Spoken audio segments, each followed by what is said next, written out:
Theory exam ख़त्म होते ही हमारी चिंता और बढ़ जाती है आपके प्रैक्टिकल एग्जामिनेशन को लेकर, क्योंकि प्रैक्टिकल एग्जामिनेशन में ये क्लियर है कि हर दिन आपके दो सेट खुलते हैं। यानी अगर सुबह मीटिंग में एग्ज़ाम है और शाम मीटिंग में फिर एग्ज़ाम है, तो हर बार पेपर एक नया मॉड्यूल या नया सेट लेकर आएगा और हर बार पेपर में क्वेश्चन जो हैं वो बदलते जाते हैं।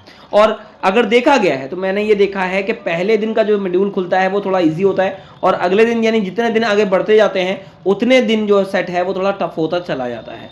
तो आज की इस वीडियो में बात करने वाले हैं आपके M1R5 आईटी टूल्स के बारे में, क्योंकि आईटी टूल्स में मैं आपको बताने वाला हूं कि कौन कौन से इंपॉर्टेंट टॉपिक हैं और किनको आपको डील करना है। इसके साथ साथ जो आज मैं वीडियो लेकर आया हूं उसके अंतर्गत मैं बताने वाला हूं कि लास्ट ईयर जो पेपर आया था, पहला सेट जो खुला था, उसके बारे में बात करने वाले हैं कि आखिर सेट कैसे आता है और किस प्रकार के क्वेश्चंस वहां पर आते हैं, किस तरीके की मार्किंग होती है, उसके बारे में बात करेंगे। और उसको जो इंपॉर्टेंट मुझे लगेगा उसको मैं डील करके भी आपको बताऊंगा कि आखिर सोल्यूशन उसका कैसे किया जाना है। तो बिना वक्त गवाए वीडियो को स्टार्ट करते हैं।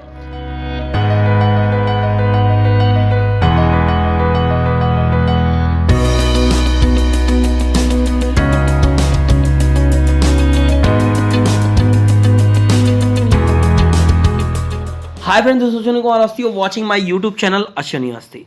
वीडियो की इंपॉर्टेंस देखते हुए, क्योंकि शेयर करना आप लोग शायद बात को भूल जाते हैं, तो पहले ही क्योंकि वीडियो बहुत इंपॉर्टेंट है, इसे शेयर बटन के माध्यम से व्हाट्सएप और फेसबुक पर जरूर शेयर कर दें, जिससे जो लोग इस चीज का ऐसी इंफॉर्मेशन का वेट करते हैं उन तक भी इंफॉर्मेशन पहुंच पाए। तो हम बात कर रहे हैं आज के सेट के बारे में। जो पहला सेट मैंने यहाँ पर ओपन किया है वो आपके M1R5 यानी आईटी टूल नेटवर्क बेसिक का है और इसका जो पहला क्वेश्चन दिया गया है वो बोला गया है क्रिएट।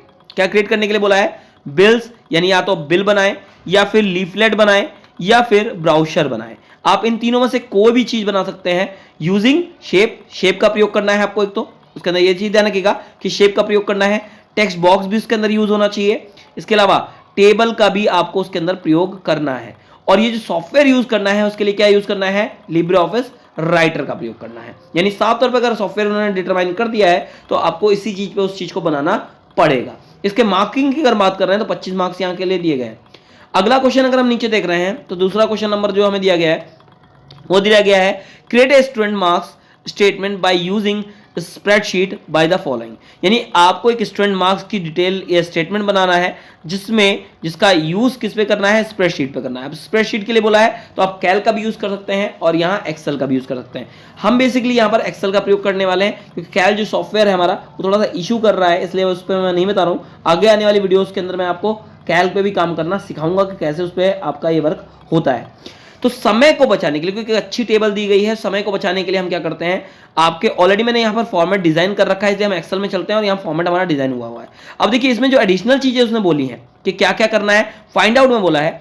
टोटल तो हमारा कॉलम ऑलरेडी बना गया है, मस्ट एवरेज हमें एक्स्ट्रा बनाना है और रिजल्ट बनाना है। इसके साथ साथ मैक्सिमम एंड मिनिमम मार्क्स भी हमें निकालने हैं। अब मैक्सिमम मिनिमम मार्क्स किसके अकॉर्डिंग निकालने हैं वो चीज हमें देखना पड़ेगा कि मैक्स और मिनिमम सब्जेक्ट वाइज निकालने हैं। अगर इसने कुछ नहीं बोला है हम दोनों तरीके से निकाल देते हैं, सब्जेक्ट वाइज भी निकाल देते हैं और कैंडिडेट वाइज भी निकाल देते हैं। तो हमने क्या किया है, हम वापस से आते हैं एक्सेल पे और यहाँ पर हम मैक्स लिख लेते हैं एक हेडिंग और यहाँ पर लिखते हैं MIN मिन और इसके साथ हमें यहाँ पर निकालना है एवरेज, इसलिए AVRAG एवरेज लिख लेते हैं और यहाँ पर रिजल्ट लिख लेते हैं। इसके बाद यहाँ पर मैक्स फिर लिख लेते हैं और यहाँ पर मिन फिर लिख लेते हैं, क्योंकि हम सब्जेक्ट वाइज भी निकालेंगे और मार्क्स वाइज भी निकालेंगे। थोड़ी जूमिंग में कम कर लेता हूँ जिसमें आप लोग क्लियरफाई दिखाई पड़े कि हम क्या करने वाले हैं। ठीक है, तो जूमिंग सफिशिएंट हो गई है।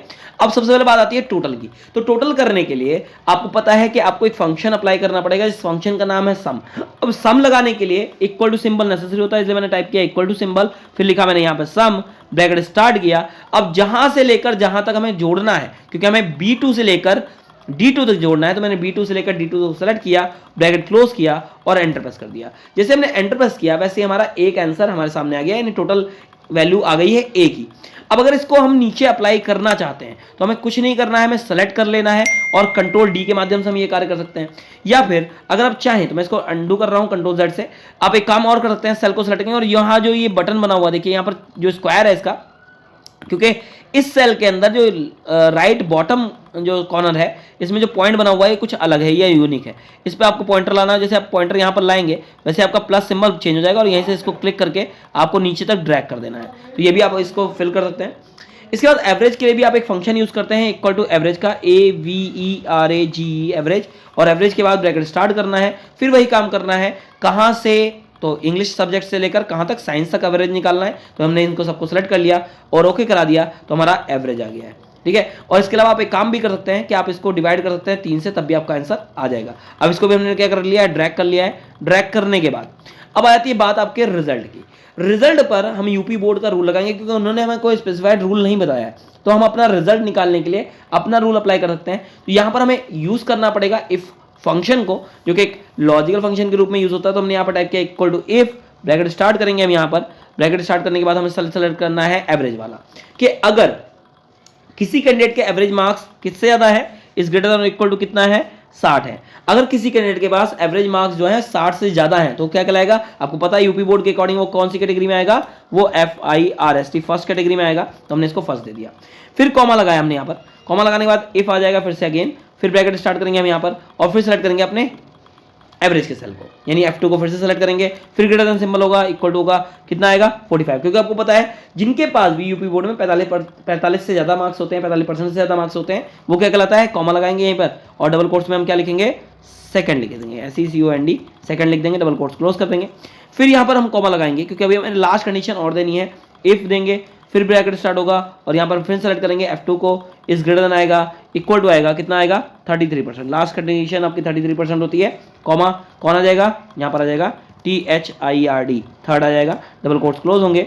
फिर लास्ट जो बचा हुआ, क्योंकि अगर सारे तीनों डिफाइन हो गए भाई, 60 से ऊपर वाला फर्स्ट कहलाएगा, 45 से ऊपर वाला सेकंड कहलाएगा, 33 से ऊपर वाला थर्ड कहलाएगा, तो बाकी कौन बचा, बाकी में डबल कोट्स में लिख देना है कौन, FAIL, फेल हो जाएगा, डबल कोट्स क्लोज हो जाएंगे, ब्रैकेट सारे क्लोज होंगे जितने आपने स्टार्ट किया, 3 ब्रैकेट हमने स्टार्ट किए थे, 3 क्लोज होंगे। इसको भी आप नीचे ड्रैग करेंगे, सबके आंसर आ जाएंगे। तो पहला फर्स्ट हो गया, सेकंड फर्स्ट हो गया, थर्ड भी फर्स्ट हो गया, लास्ट वाला जो है वो सेकंड डिवीजन में आया।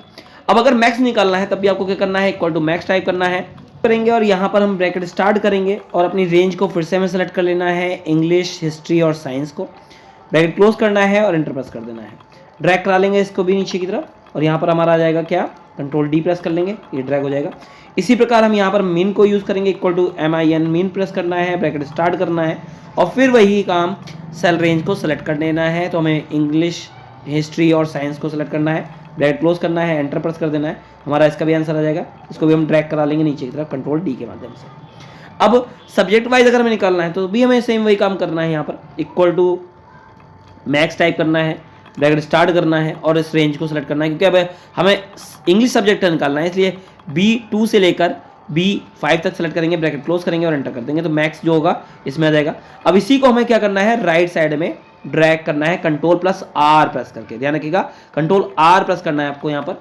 इसी प्रकार आपको अगर मिन निकालना है, तो इक्वल टू मिन टाइप करेंगे, ब्रैकेट स्टार्ट करेंगे, और यहाँ से भी हम रेंज को सेलेक्ट करेंगे, और ब्रैकेट क्लोज करके जैसे एंटर प्रेस करेंगे, और इसको भी राइट में ड्रैग करने के लिए कंट्रोल R प्रेस करेंगे, तो ये ड्रैग हो जाएगा। तो ये पूरी टेबल आपकी आ गई है, जो कि उन्होंने बनाने के लिए बोली, क्योंकि उन्होंने यहाँ मिन और मैक्स किसके हिसाब से निकालना था ये नहीं बताया था, इसलिए हमने क्या किया, इसको दोनों ही बेस पे मिन मैक्स निकाल लिया है, ठीक है। तो ये है आपके पूरा टेबल जो यहाँ पर दिया गया है। अब इसको करने के बाद अगला क्वेश्चन जो नीचे आ जाता है, वो थर्ड आ जाता है आपका, किससे, 30 मार्क्स का दिया गया है। Create a presentation file with 5 slide, 5 स्लाइडों की आपको एक प्रेजेंटेशन बनानी है। अप्लाई ट्रांजैक्शन इफेक्ट, यानी जो स्लाइड पर इफेक्ट लगाए जाते हैं उसको हम ट्रांजैक्शन इफेक्ट बोलते हैं, उस पर ट्रांजैक्शन इफेक्ट लगाने हैं, और हर स्लाइड को एडवांस करना है एवरी 2 सेकेंड ऑटोमेटिकली, यानी आपकी हर स्लाइड 2 सेकेंड के बाद क्या हो जाए, बदल जाए। यही यहाँ पर इसका मेन प्रोसीजर है। तो बहुत ही इजी क्वेश्चन यहाँ पर 30 मार्क्स के लिए दे दिया है। 5 स्लाइड आपको बना लेनी है, उसमें कुछ कंटेंट लिख लेना है, और उसके बाद क्या करना है, आपको हर स्लाइड पर 2 सेकंड की टाइमिंग दे दी कि 2 सेकंड बाद अपने आप को क्या करता जाए, बदलता जाए, और हर स्लाइड पर ट्रांजैक्शन इफेक्ट भी आपको लगा देने हैं अलग अलग, जिसमें लुक चेंज हो जाए प्रेजेंटेशन का। तो ये तो पहला सेट जो कि मैंने आपको बताया कि इस तरह के क्वेश्चन पेपर में आते हैं, और आशा करता हूँ वीडियो आपको अच्छी लगी होगी। अगर अच्छी लगी हो तो लाइक जरूर करिएगा, इसके साथ साथ शेयर बटन के माध्यम से व्हाट्सएप और फेसबुक पर शेयर जरूर कर दें। अगर अभी भी आपको कोई डाउट रहा है तो आप कमेंट सेक्शन के माध्यम से पूछ सकते हैं, और ऐसी वीडियो में लगातार लाता रहूंगा, तो मेरे चैनल को सब्सक्राइब जरूर कर लें और बेल आइकन को प्रेस करना ना भूलें। एट लास्ट मैं ये कहना चाहूंगा, thanks for watching my video, thank you.